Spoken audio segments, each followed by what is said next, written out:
Assalamualaikum warahmatullahi wabarakatuh. Saya Fajar Mulasadra, kelas Perbankan Syariah C semester 3.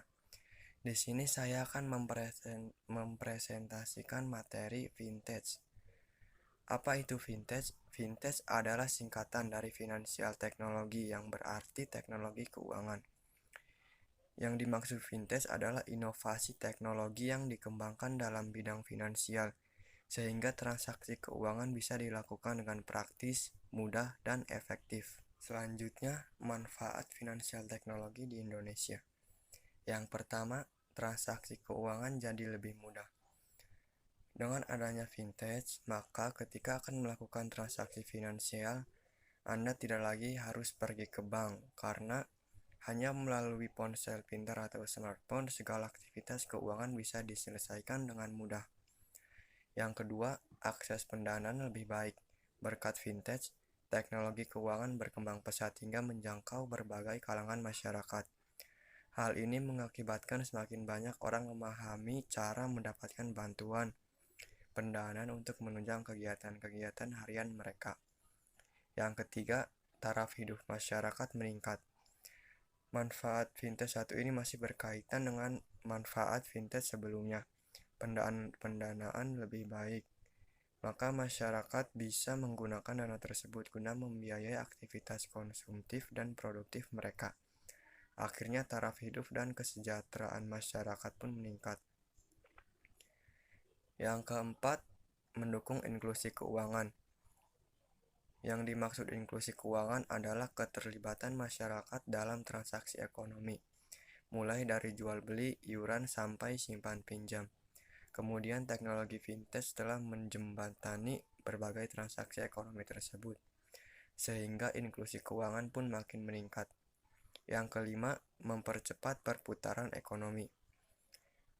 Akses keuangan dan kemudahan bertransaksi mendorong arus perputaran ekonomi, sehingga semakin cepat dan praktis. Selain itu, vintage membantu pelaku usaha untuk mendapatkan modal dengan bunga rendah melalui pinjaman online sebagai produk vintage. Selanjutnya, jenis-jenis vintage di Indonesia. Yang pertama, peer-to-peer lending. Jasa keuangan yang menyediakan peminjaman dana untuk modal usaha atau memenuhi kebutuhan. Adanya contoh vintage ini membantu para pelaku usaha untuk memperoleh modal dengan cepat secara online. Namun, Anda tetap harus waspada terhadap vintage ilegal seperti pinjol tidak resmi yang berpotensi menipu nasabahnya. Yang kedua, crowdfunding.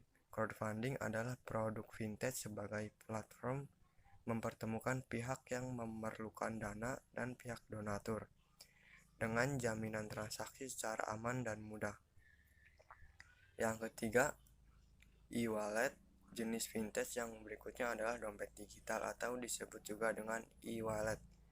Produk vintage satu ini berperan menyediakan tempat penyimpanan uang secara elektronik bagi penggunanya. Yang keempat, microfinance. Jenis vintage microfinance merupakan layanan perusahaan vintage yang membantu masyarakat kelas menengah ke bawah untuk menunjang kehidupan dan keuangan mereka melalui penyedia layanan finansial. Yang kelima, payment gateway. Payment gateway merupakan sistem vintage yang melakukan otorisasi pembayaran melalui transaksi online. Contoh vintage dalam payment gateway ini yakni PayPal. Selanjutnya, investasi. Seiring berkembangnya vintage, proses investasi banyak dapat dilakukan secara mudah. Banyak instrumen investasi bermigrasi melalui aplikasi online sehingga investor dengan mudah menanamkan modalnya. Selanjutnya, bank digital. Jenis vintage yang terakhir adalah bank digital, yaitu bank yang 100% transaksinya dilakukan secara digital.